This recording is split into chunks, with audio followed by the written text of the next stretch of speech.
Hello all, welcome back to our channel Srujana Srinivas vlogs. మేము బాగున్నాం, మీరు బాగుండాలని కోరుకుంటున్నాం. ఈరోజు స్పెషల్ తలకాయ కూర.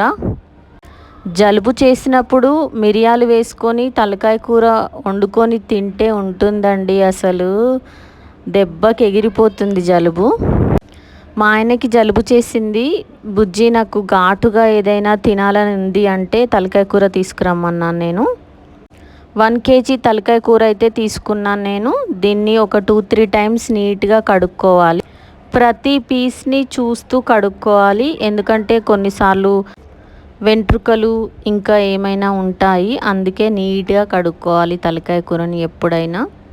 ఇలా ఫ్రెష్గా కడుక్కున్న తలకాయ కూరని పక్కన పెట్టుకొని ఇప్పుడు దీనికోసం ఒక పెద్ద సైజ్ ఆనియన్స్ 2, కొత్తిమీర, పుదీనా, ఒక 4-5 పచ్చిమిర్చి, పెద్ద సైజు టమాటాలు ఒక 3 కట్ చేసి పెట్టుకోవాలి. టమాటాలని కట్ చేసి ప్యూరీలాగా చేసుకోవాలి. కొంతమంది ఇందులో చింతపండు వేసి వండుతారు. మేమైతే ఎప్పుడు టమాటా ప్యూరీ వేసే వండుతాము. టేస్ట్ చాలా బాగుంటుంది. ఒక కుక్కర్ తీసుకొని అందులో ఒక 3 టేబుల్ స్పూన్స్ ఆయిల్ వేసి, తర్వాత ఒక 10 మిరియాలు, 2-3 ఇలాచీలు, 2-3 లవంగాలు, చిన్న దాల్చిన చెక్క వేసుకొని ఫ్రై అవ్వనివ్వాలి ఆయిల్లో. ఈ తలకాయ కూరని చాలాసేపు ఆయిల్లో ఫ్రై చేయాలి. చాలాసేపు ఆయిల్లో ఫ్రై చేయడం వల్ల ఎలాంటి వాసన లేకుండా చాలా బాగుంటుంది కర్రీ. తెలంగాణలో ప్రతి దావత్లో తలకాయ కూర బోటి ఖచ్చితంగా ఉంటుంది. ఇవి 2 లేకపోతే మేబీ గొడవలు అయిపోతాయేమో. ఆయిల్లో మంచిగా ఫ్రై అయ్యాయి స్పైసెస్ అన్నీ. ఇప్పుడు ఇందులో పచ్చిమిర్చి, ఆనియన్స్ వేసుకోవాలి. ఆనియన్స్, పచ్చిమిర్చి కొంచెం ఫ్రై అయిన తర్వాత కొంచెం పుదీనా కూడా వేసుకోవాలి. ఇప్పుడు ఇందులో ఒక టేబుల్ స్పూన్ అల్లం వెల్లుల్లి పేస్ట్ కూడా వేసి మంచిగా వేయించుకోవాలి. అల్లం వెల్లుల్లి పేస్ట్ కూడా పచ్చివాసన పోయి మంచిగా వేగిన తర్వాత ఇందులో ఒక 1/2 టీ స్పూన్ పసుపు వేసుకోవాలి. పసుపు వేసుకున్న తర్వాత ఇవన్నీ మంచిగా ఫ్రై అవ్వాలి. ఇవన్నీ మంచిగా ఫ్రై అయిన తర్వాత పక్కన పెట్టుకున్న తలకాయ కూర కూడా వేసుకొని బాగా కలిపి ఉడికించుకోవాలి.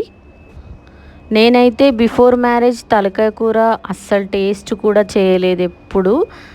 నా పెళ్ళి తర్వాత నా ఫస్ట్ ప్రెగ్నెన్సీలో నాకు తలకాయ కూర తినడం అలవాటయింది కొంచెంగా. అప్పుడు ఇష్టం లేనివి అలవాటవుతాయి, ఇష్టం ఉన్నవి నచ్చవు కదా ప్రెగ్నెన్సీ టైంలో. అలా నా ఫస్ట్ ప్రెగ్నెన్సీలో అలవాటైంది నాకు ఈ తలకాయ కూర తినడం. మధ్య మధ్యలో మంచిగా కలుపుతూ ఆయిల్లో చాలాసేపు ఫ్రై చేసుకోవాలి. ఇలా ఫ్రై చేసుకున్న తర్వాత ఇప్పుడు ఇందులో గ్రైండ్ చేసి పెట్టుకున్న టమాటా ప్యూరీని వేసుకోవాలి. వేసుకున్న తర్వాత మంచిగా కలపాలి. ఈ టమాటా ప్యూరీ కూడా మంచిగా పచ్చివాసన లేకుండా ఉడికేదాకా మంచిగా మూత పెట్టుకొని ఉడికించుకోవాలి. మధ్య మధ్యలో మూత తీసి కలుపుతూ ఉండాలి, ఎందుకంటే అడుగంటుతుంది కాబట్టి.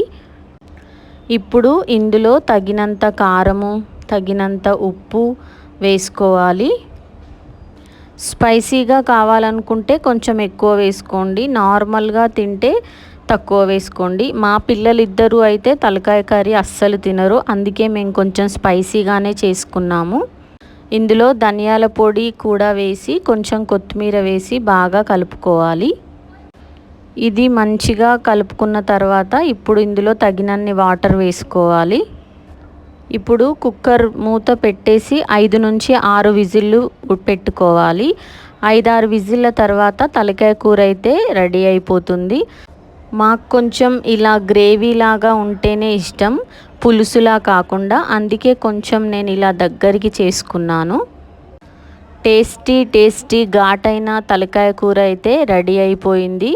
చాలా మంచి వాసన వస్తుంది, చాలా బాగుంటుంది టేస్ట్ కూడా. మీరు కొత్తగా తినే వాళ్ళైనా ఒక్కసారి ఇలా ట్రై చేసి చూడండి, మీకు చాలా బాగా నచ్చుతుంది. నేను కూడా తలకాయ కూర అలవాటు లేనప్పుడు ఇది ఎలా తింటారో అని అనుకునేదాన్ని ఫ్రాంక్గా, కానీ ఒకసారి టేస్ట్ చూసిన తర్వాత మీకు మళ్ళీ తినాలనిపిస్తుంది. అంతేకాదు ఇది చాలా హెల్దీ కూడా. omega-3 ఫ్యాటీ యాసిడ్స్ కూడా ఉంటాయి, మంచి ఐరన్ కూడా ఉంటుంది తలకాయ కూరలో. మా తలకాయ కూర అయితే మా ఆయనకి చాలా బాగా నచ్చింది. ఘాటుగా చాలా బాగుంది బుజ్జి అని చెప్పాడు. ఈ సండే మీరు కూడా తప్పకుండా ట్రై చేయండి. ఇలాంటి మంచి మంచి నాన్ వెజ్ వ్లాగ్స్ కోసం మా ఛానల్ని సబ్స్క్రైబ్ చేయండి, లైక్ చేయండి, మీ ఫ్రెండ్స్ అండ్ ఫ్యామిలీకి షేర్ చేయండి. Thanks for watching.